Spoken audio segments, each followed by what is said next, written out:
this is Rick Caselge from exercisesforinjuries.com.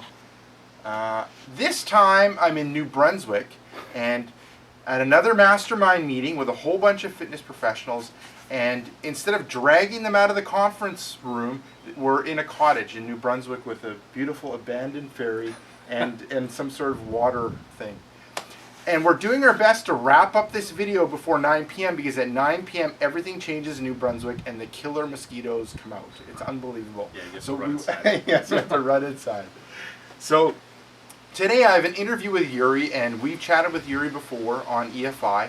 And what I wanted to talk with Yuri about was some morning rituals that you can easily implement into your life that'll end up benefiting you. That would be good things to do. For sure. So, I mean, Yuri, introduce yourself, and then let us know what are the little things that we can do in the morning to help ourselves. Yeah. So my name is Yuri. I grew up in Toronto. I come from a family of.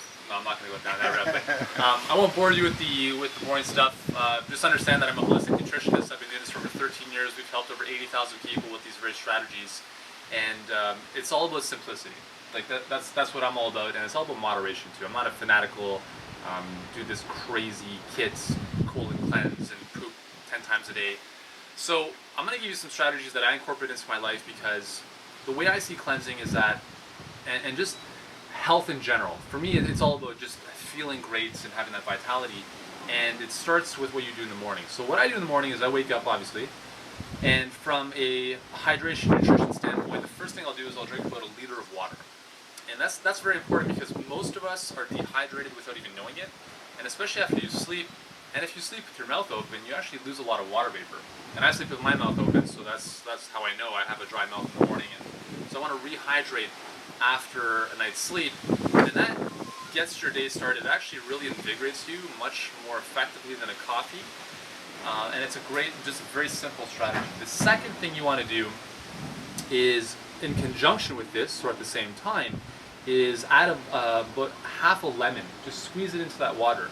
And what that does is not only do you get the hydration from the water, but the lemon actually stimulates your digestive system to kind of kickstart, and it helps us go to the bathroom. A lot of us are backed up, and that lemon juice actually stimulates contractions, peristalsis in the intestines, to move stuff through and out. It also helps to rid the gallbladder and liver of excess bile and toxicity that's built up overnight. So it's a very, very effective and proven way to just, it's so simple to just get that stuff going. That takes about 30 seconds, right? I've just told you there. The third thing I guess you could do is, if you have a juicer or a blender, is make a green juice or a green smoothie. And I think if you did nothing else in your life but added a green juice or a green smoothie into your day at least once, it would make the biggest difference, because most of us have a blender, fewer of us have a juicer. But if you think about a smoothie, for instance, right? Let's say you have kale or some dark green leafy lettuce, apple, pear, maybe banana, some lime juice. That's a very simple recipe there with some water. You're getting in 5 to 6 servings of fruits and vegetables in a glass. And again, you're getting all these amazing nutrients that most of us are void of because of just food choices. And again, it's a great way to start the day compared to the bagel and cream cheese and the coffee and all that stuff that really drains you after about an hour. So this is stuff that just kind of kickstarts your metabolism, your vitality. It gives you that great energy, and it just makes you feel good, to start your day like that. Okay. Now, based upon your response, I have 3 more questions. Yeah. So is there a difference? You suggested the lemon juice. Now, is there a difference between a real lemon cut in half and squeezing it, as opposed to me going and buying that lemon juice? Yeah, I mean, I don't know about you, because, you live in BC. It's not like you live in the middle of nowhere. But most grocery stores have lemons, right? Yes. So just get a couple lemons, keep them in your house, and it's very simple. Cut it in half, squeeze the juice into water. There's really no...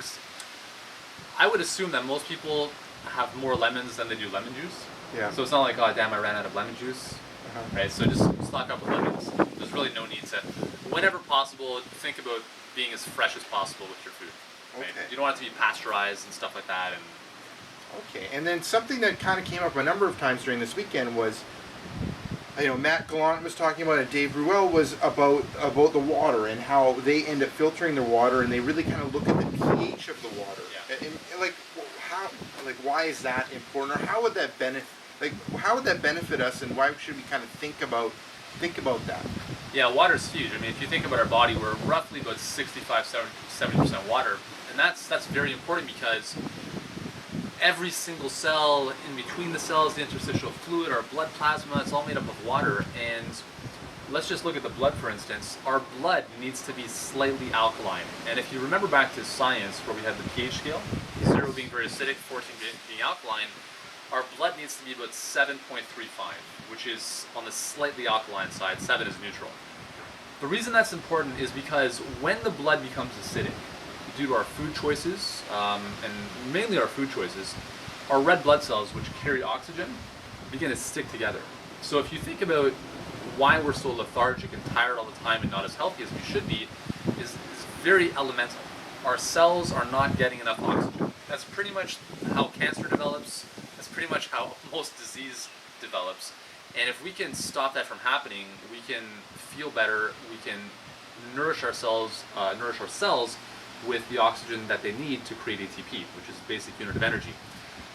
When the blood is alkaline, our red blood cells are able to move freely and distribute oxygen to their end destination, to their cells. When our blood's acidic, they all stick together because of some things that happen electromagnetically, and it becomes very problematic. We feel tired and lethargic. So that's just a very simple reason why we need to be alkalizing our body through, for instance, like green juices and green foods, but also the water you drink can be alkaline. That's why with the water we've been talking about, you can have higher alkaline water, which will assist in this process. A lot of bottled waters, especially the ones that are owned by Coke and Pepsi, are on the more acidic side. They taste very metallic. So water's huge. I mean, it makes a big difference. And if you think about what you ingest, I mean, if you're drinking waters that contain xenoestrogens, which are kind of fake estrogens, trace amounts of heavy metals, and all sorts of stuff like that, it becomes problematic. Not tomorrow, but over time, because we store all this stuff unless we're getting rid of it properly. Okay. And then the other question came from talking to yourself and your wife. You talked about this juicing that you guys do, and you've kind of moved away from doing it every day. Yeah. You have a new plan to. Yeah. And maybe you could share with that. It's kind of neat what you end up doing.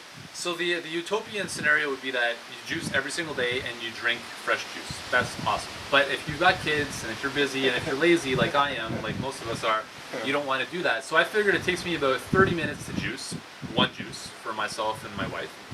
And I said, let's just see how many juices I can make if I were just to do this for like an hour to an hour and a half.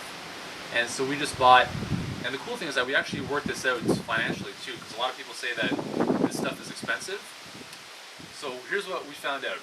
Per 500 milliliter bottle, it's costing us $2.30 to make a green juice. And that's not very expensive if you look at some of the alternatives. Yeah.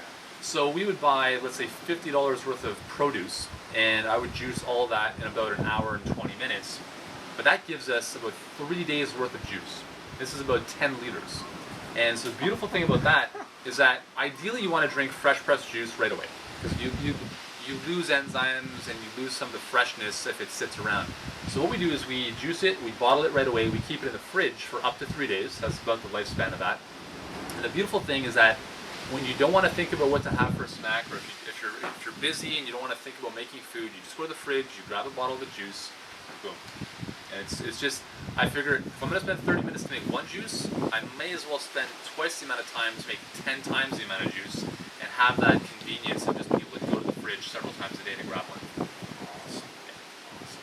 So thank you very much, Yuri, for your time. Absolutely. And thank you very much, Exercise for Injuries viewers, listeners, and readers. This is Rick Cassels coming to you from New Brunswick. Now, make sure you swing on by exercisesforinjuries.com. Put your injury or pain in the search box. There's a good chance that I have a video, article, or interview on your injury or pain.